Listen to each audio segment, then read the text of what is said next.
Dan ternyata Bani Ba'alwi ini bukan hanya mengaku keturunan Nabi, tapi juga terlibat dalam sebuah skandal ilmiah, berbagai macam penipuan dan manipulasi.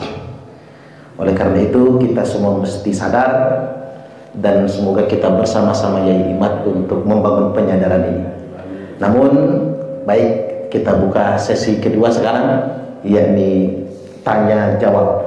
Kita buka dari termin pertama. Termin pertama untuk 3 penanya. Saya persilahkan ngacung dulu. Ya. 1, 2, 3 ya. Silakan. Dan memegang mic. Besok mau upacara. Pak Kapolsek pamit dulu, beliau mau upacara besok. Mangga. Yang tadi Pak Kapolsek. Barokah. Yang penting aman, terkendali. Pak. Terima kasih ya Pak. Makasih. Saya senang sebenarnya. Kanda Paison. Tepuk tangan buat Pak Kapolsek. Waalaikumsalam warahmatullahi wabarakatuh. Monggo yang pertama perkenalkan diri. Perkenalkan, nama saya Muharir Nizar Ali dari PNS. Mantan Muhibin. Kemuhibinan saya itu terbukti saya punya banyak sekali kitab dari Pak Alawi. Ada Syarah Ratibul Athos, Syarah Ratibul Haddad, ada Bughyatul Mustarsyidin, sama Kutubul Mufidah, dan lain-lain, banyak sekali. Ini setelah menyimak paparan dari Kiai Imad, ini timbul keraguan saya, mungkin bersama teman-teman juga di Basul Masail itu, kita banyak sekali mengambil referensi-referensi dari kitab Alawi, dari Bughyatul Mustarsyidin terutama, itu yang populer. Ismatul Rafiq juga sering. Itu apa kiranya masih relevan untuk di Basul Masail itu untuk mengambil referensi dari kitab-kitab tersebut setelah sekian banyak kebohongan-kebohongan yang dilakukan oleh klan Pahlawi. Klan atau klon?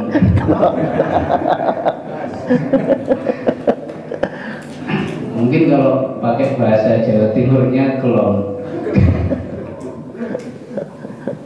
Itu satu. Kemudian yang kedua, mungkin saya ini termasuk yang dapat ancaman dari guru.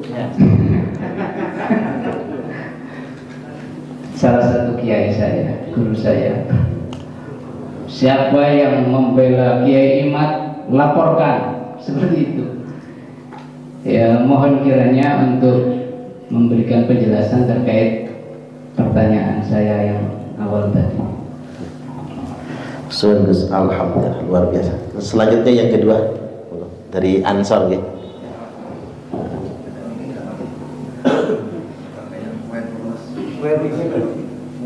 Nah, ini wireless, diambil aja.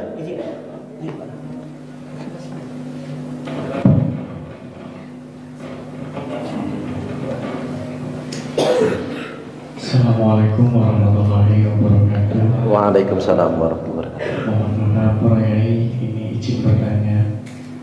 Sebelumnya untuk Kiai Imaduddin saya mohon maaf karena pernah suuzon. Sekali lagi saya mohon maaf pernah suuzon karena saya ini sering jelajah di dunia medsos. Jadi Asmane dulu Asmane Mas? Kalangannya. Namanya Oh ya, nama saya Erwan Pak. Erwan. Iya, dan saya backgroundnya dulu bukan dari pondok Pak. Saya memang backgroundnya akademisi dulu Pak. Dan saya tahu dari kecil itu bahwasanya Habib itu ya keturunan Nabi. Tapi setelah saya mengikuti, awal mulanya saya mengikuti channel YouTube-nya Sayyid Zulfikar waktu itu. Ya. Setelah pasca ini Pak, satu abad NU. Di situ saya mulai mengkaji, saya mulai mencari referensi. ternyata luar biasa memang gitu kan. Nah, namun pada saat ini yang masih membuat ganjalan di hati pandangan secara akademisi, mengapa penelitian ini baru dilakukan sekarang? Kenapa tidak dari dulu, sehingga semua warga Nahdien itu lebih mengetahuinya sejak dini? Nah, ibaratnya sekarang ini asap ini sudah menjadi api, kita baru memadamkan. Mengapa tidak waktu asapnya itu masih ada kita padamkan? Itu. Terima kasih, itu saja yang bisa saya pertanyakan. Jadi sekali lagi saya mohon maaf.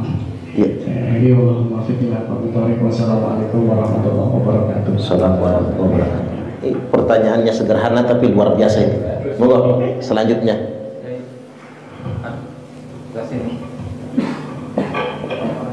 Bismillahirrahmanirrahim.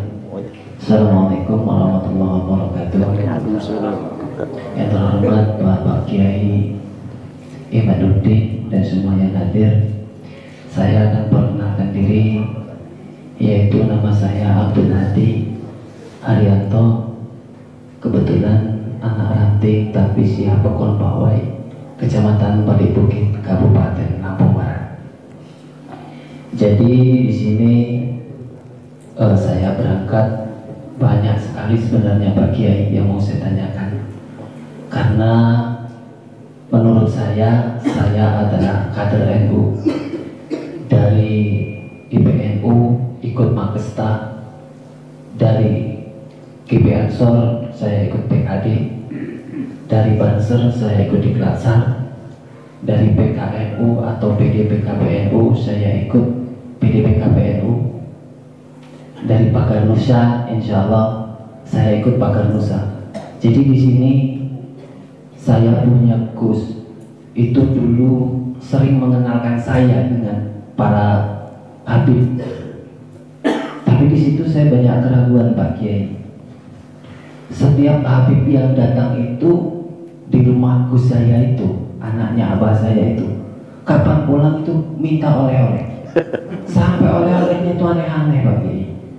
Akuarium yang sebesar ukuran 30 kali 50, ini untuk aneh, ini untuk aneh, mahal untuk oleh-oleh Habib. Jadi seperti itu.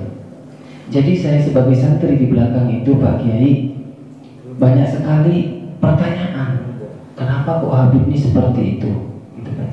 Jadi pertanyaan saya simpel, untuk meyakinkan saya dan kemungkinan rekan-rekan yang hadir, yaitu untuk mengikuti habaib atau Habib itu yang mana Pak Kiai? Apa yang dari Ba'alawi atau yang lain? Karena cucu Nabi ada Hasan dan Husain.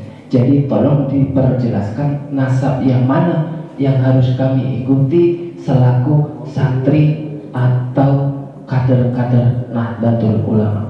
Mungkin ini yang dapat saya sampaikan. Lebih dan kurangnya wallahu muwaffiq ila aqwamit thoriq. Wassalamualaikum warahmatullahi wabarakatuh. Assalamualaikum. Mantap. Karena ada kadang ditunjuk ngacung tadi jenengan jadi 4 ya, 4 dulu. Biar nggak kebanyakan 4 dulu. Monggo. Oke, matur suwun Para Yai, Dumateng Yai Imam, ada beberapa hal yang ingin kami sampaikan setelah menyimak pemaparan dari jenengan. Yang pertama, kami ingin menguatkan pendapat sahabat Ansor tadi. Nama Samsul Reza dari Gedung Surya. Yang melatar belakangi daripada tesis jenengan untuk menyikap takbir tentang nasab itu, selain rasa penasaran dengan pidato-pidato yang mungkin disampaikan oleh Dan bin Smith dan Habib Rijik, itu selain itu ada atau tidak? Itu yang pertama. Selanjutnya, orang-orang yang kita panggil dengan sebutan Habib di Indonesia itu apa seluruhnya klan Ba'alawi atau ada yang lain? Dan dari pemaparan jenengan wau, ketika sampai di Ubay bin Ahmad niku menjadi rancu, menjadi samar. Dan Ubay ke bawah itu kan menulis sejarah sendiri. Nah, pada titik ini ada kepentingan apa Ubay ke bawah itu menulis sejarah sendiri, ataukah ada dari pihak ketiga, entah itu dari mungkin bahasa kita dari tetangga sebelah seperti Zionis Yahudi untuk memecah belah umat Islam.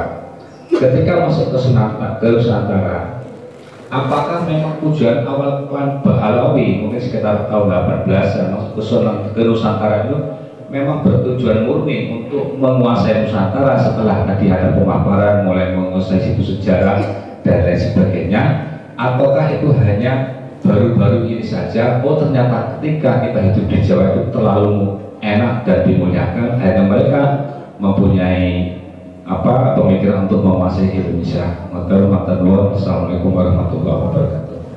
Waalaikumsalam. Ini luar biasa, ngapa imigran Yaman Ba'alawi datang ke Indonesia? Apakah benar untuk berdakwah atau untuk menguasai Indonesia dan yang lain? Baik, dari 4 penanya tadi tidak usah saya komentari karena saya juga udah lupa, nggak nyatet, yang nyatet Yai Imad semua di situ. Kita langsung serahkan kepada Kiai Imad untuk menjawab semua. Apakah masih relevan mengambil referensi kitab Ba'alawi? Sebaiknya dihindari. Kenapa?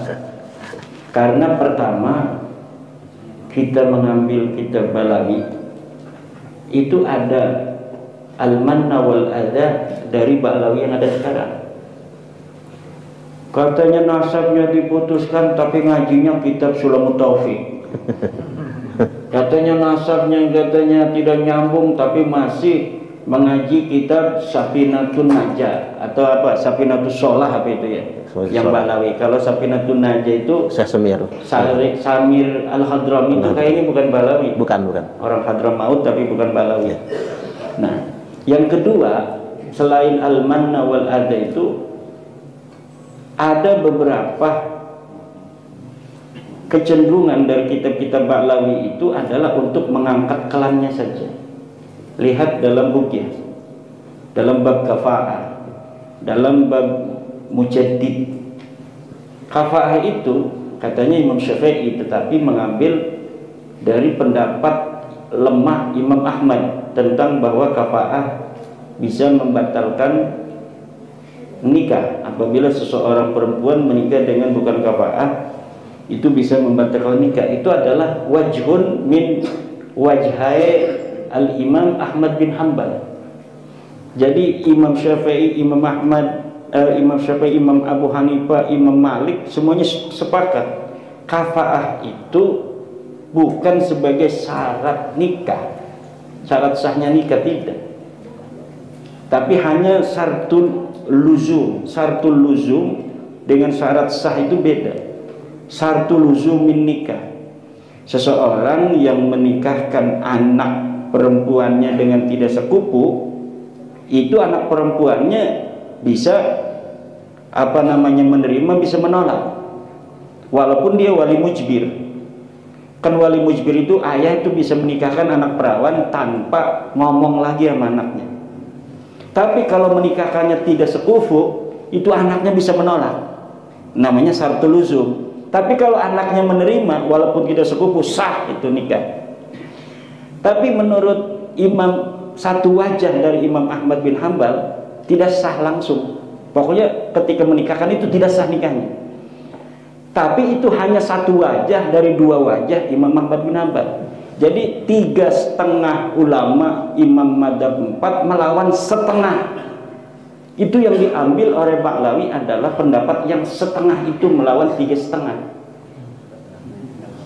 Paham ya?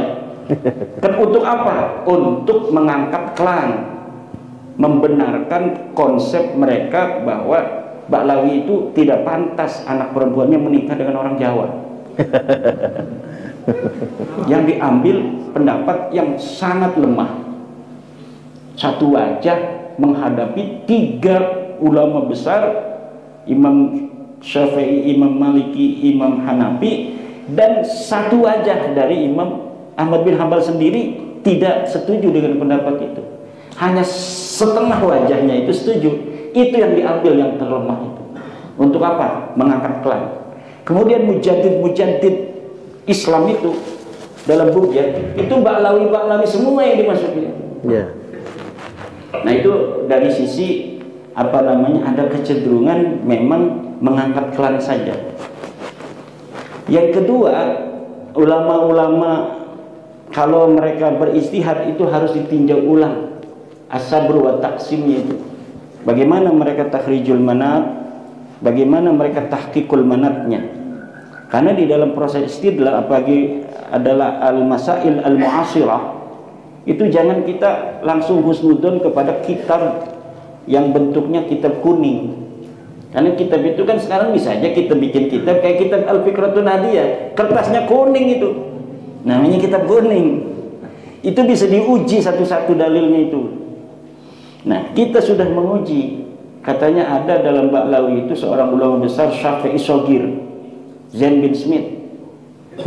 Zain bin Smith itu katanya Syafi'i Shogir, dia mengarang kitab apa itu kemarin itu yang diambil oleh PWNU Jatim sebagai salah satu referensi tidak sahnya nikah secara video call online. Pendapat yang diambil nomor satunya adalah pendapatnya Zain bin Smith dengan berdasarkan dalil at-telefonu kinayatun, telepon itu kinayah. At-telefonu kinayatun itu tanpa diuji di dalam meja istidlal, itu langsung diambil oleh PWNU Jatim untuk mentidak sahkan apa namanya itu nikah online. Nah, saya menguji istidlalnya Zain bin Smith dari mana sampai telepon itu kinayah. Kinayah itu kan satu kalimat yang bermakna ganda, kemudian bisa bermakna yang terdekat dengan niat.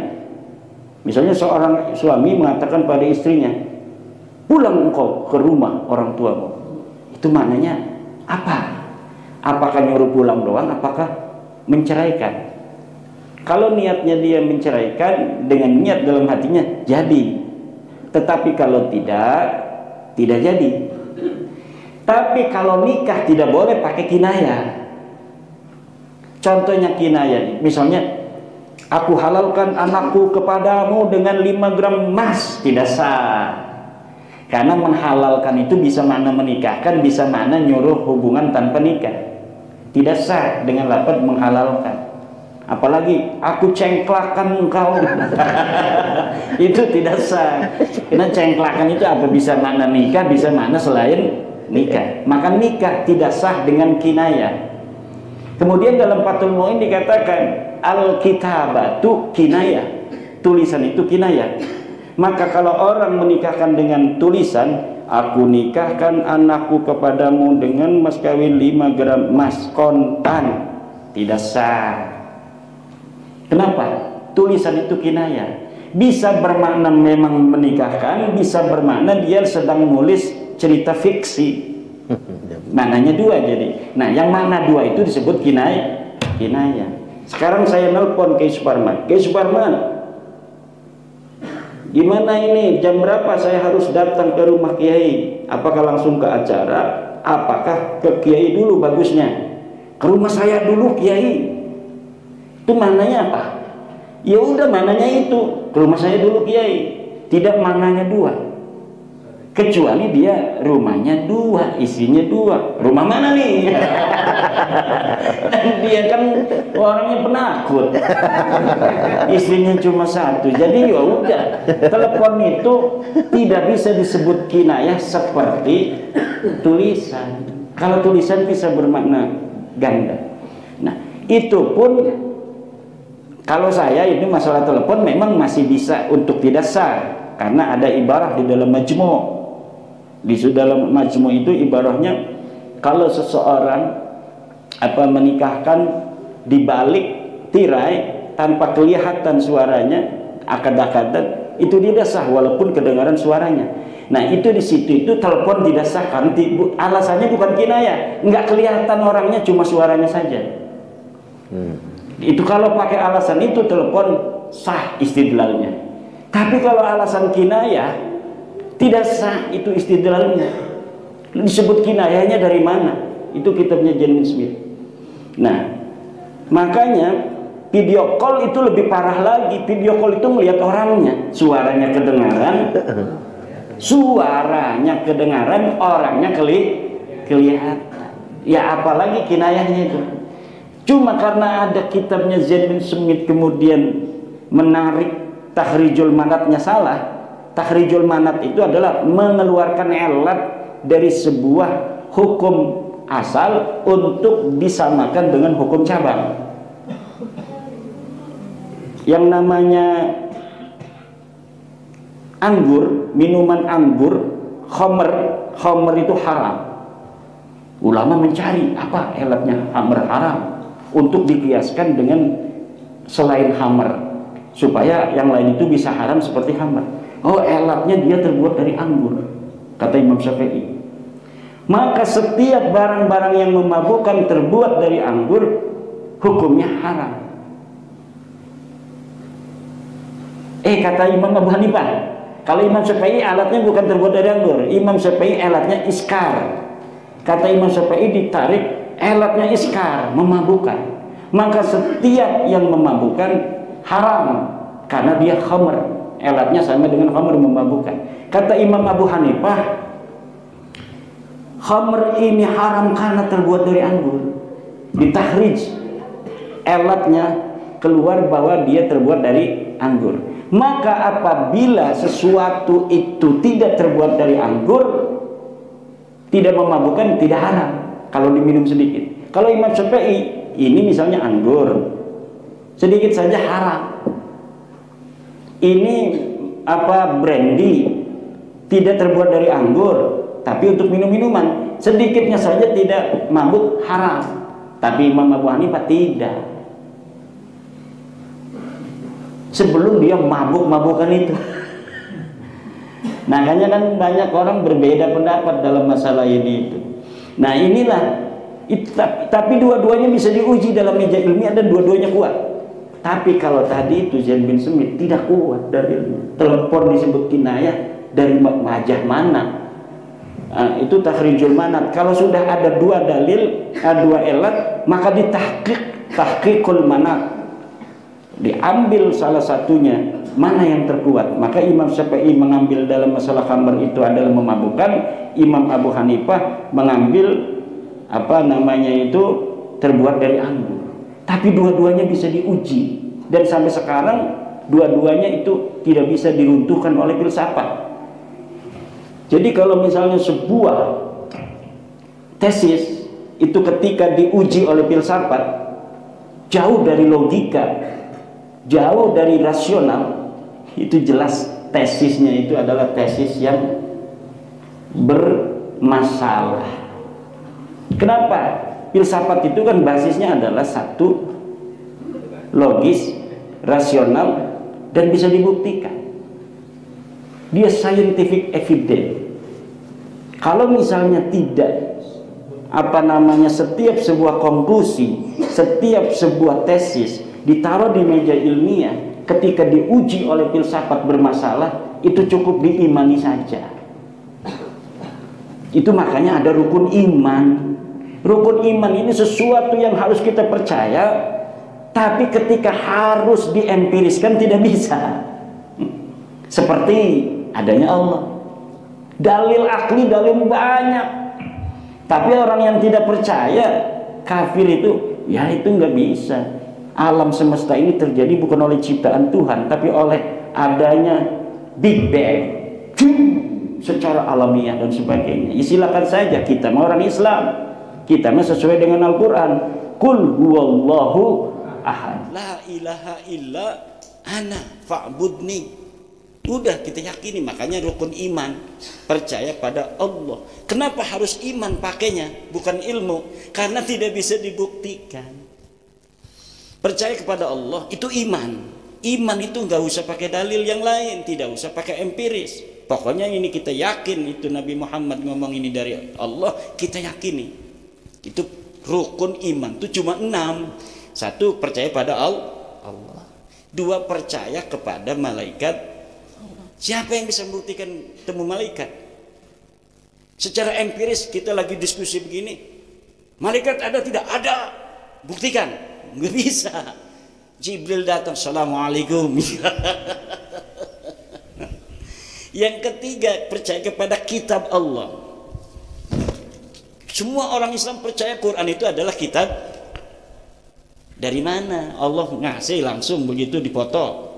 Ada kitab sezamannya? Nggak ada kitab sezamannya. Itu iman yang bermain di situ. Kita percaya pada Nabi Muhammad, bahwa Nabi Muhammad mendapatkan wahyu dari Allah namanya Al-Quran, bahwa disebut Al-Quran ini adalah kitab Allah. Itu mainannya iman, bukan ilmu, bukan empiris. Kemudian percaya kepada apa lagi? Rasul. Nabi Muhammad Rasul bagi kita. Bagi kafir Quraisy, sahirun majnun, yaquluna ambihi jinnah, dia orang gila. Di Quran dia omongin Nabi Muhammad itu bagi orang-orang kafir itu ambihi jinnah, atau dia ini adalah orang gila. Yaquluna bihi jinnah, orang-orang kafir berkata Nabi Muhammad ini adalah orang gila. Kenapa kita sekarang percaya Nabi Muhammad Rasul? Iman kepada Nabi Muhammad, yang Nabi Muhammad mengatakan dirinya Rasul. Iman, nggak perlu adanya bukti sejaman. Mana Nabi Muhammad tulisan dari Allahnya bahwa engkau adalah utusan Tuhan? Tidak ada. Itu iman. Kemudian iman kepada hari akhir. Hari akhir itu ada. Dari siapa taunya? Dari Nabi Muhammad. Apa basisnya? Mana bukti ilmiahnya? Tidak ada. Itu pakainya iman. Qada dan qadar. Dari mana kita tahu bahwa kita ini semua mati itu sudah ditentukan Tuhan? Dari Nabi Muhammad. Apa ininya? Dalilnya iman. Sekarang mau ditambahin Ba'lawi, iman kepada Ba'lawi turunan Nabi. Dalil nggak ada kan? Bukti empirisnya tidak ada. Evidence scientific nggak bisa. Kitab sejaman tidak ada, yang mendekati tidak ada, tapi harus diyakini, dipaksa. Itu ngerusak ajaran Islam. Berarti rukun iman harus ditambahin satu, yaitu percaya Ba'lawi sebagai turunan Nabi. Makanon jadi gurune kudu milu. Iya. Nah, ini akan ada kaitan dengan pertanyaan kedua. Gimana itu? Katanya saya termasuk salah satu santri yang di tanda kutip diancem itu tuh sama gurunya. Bukan diancem, itu tanda sayang pada santri. Karena yang diyakini guru kita, mereka turunan Nabi. Bahaya. Kalau benar turunan Nabi itu kemudian dinafikan, bahaya loh. Tapi karena seyakin-yakinnya tesisnya ada, bisa dibaca, bisa konfirmasi. Kang Nurjannya ini, Kang Nizar, baca tesisnya Kiai Imad, coba guru saya ininya nggak pakai dalil misal, atau dalilnya sudah dibantah oleh Kiai Imad nih. Ini dalil-dalilnya guru saya. Iya bener. Dalilnya kebanyakan 90% husnudzon itu. Jadi berbasis dari cinta dulu, berbasis dari keyakinan, kemudian ada orang memberikan bukti itu. Tidak mau. Kalau orang sudah berbasis cinta dulu, ada subjektivitas, apalagi dia sudah punya mantu Ba'lawi, waduh susah itu. Udah punya mantu Ba'lawi atau sedang bisnis sama Ba'lawi. Atau kalau kita nggak percaya, saya nggak percaya kamu sebagai cucu Nabi, wah langsung di-cut itu bisnisnya. Nah, terus bagaimana sikap kita? Tetap wajib hormat pada guru. Tapi jangan biarkan guru kita nanti di sana atau di masa depan sebelum meninggal pun dia menyesalnya lebih dalam. Jangan sampai biarkan dia menyesal lebih dalam. Kalau dia menyesal diri sendiri saja, itu enteng buat dia. Misal suatu saat beliau sadar, anak muridnya nggak ada yang ikut dia. Siapa yang tidak ikut saya, tidak barokah semua. Misal. Tapi lah kasih percaya, ketika dia sadar sedikit dia itu bebannya. Tapi kalau muridnya semuanya itu ikut dia, bahkan ikut apabila ada saya hadir suatu tempat ikut ngalang-ngalangi, hei Dajjal kemana kamu, ya. Misal ya kan.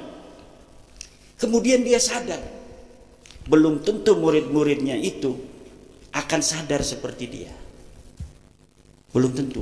Maka ketika itu penyesalannya lebih dalam. Jangan biarkan guru kita menyesal lebih dalam. Fala taqfu ma laisa laka bihi ilmun. Jangan ikuti yang tidak ada dalil. Kullu ahadin yuqbalu qawluhu wa yuraddu illa sahibah hadzal qabri. Kama qala Al-Imam Malik radhiyallahu anhu. Setiap orang ucapannya bisa diterima, juga bisa ditolak. Kecuali Nabi Muhammad sallallahu alaihi wasallam, itu iman pakainya. Wa ma yantiqu 'anil hawa in huwa illa wahyu yuha. Nabi Muhammad tidak pernah bicara tentang sesuatu hal dari hawa nafsunya, tapi hanya dari wahyu saja. Tapi kalau kita nih kapa ama istri aja kadang marah. Mangan sudah semuanya ada, kobok belum.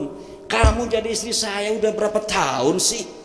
Kobokan aja nggak inget. Wis mono doang marah baik tua doang dia.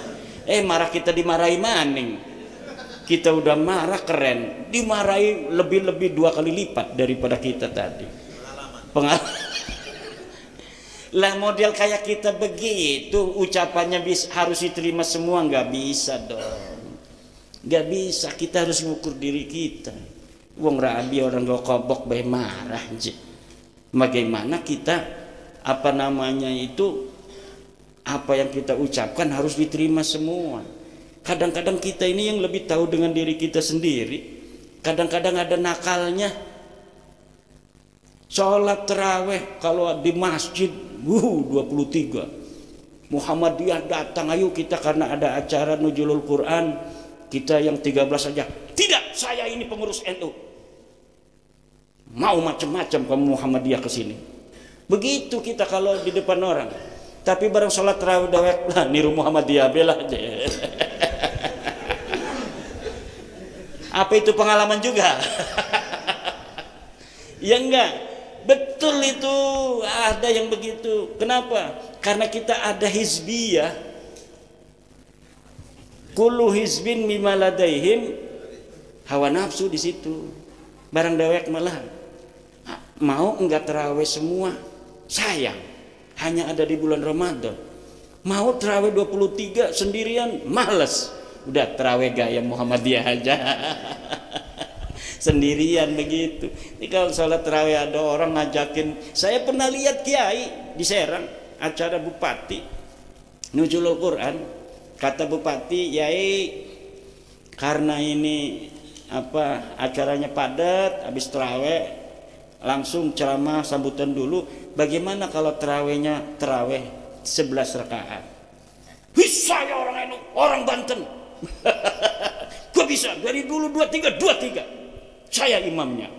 Iya, mantap kata orang. Begitu. Tapi lamun dewek kadang-kadang sholat.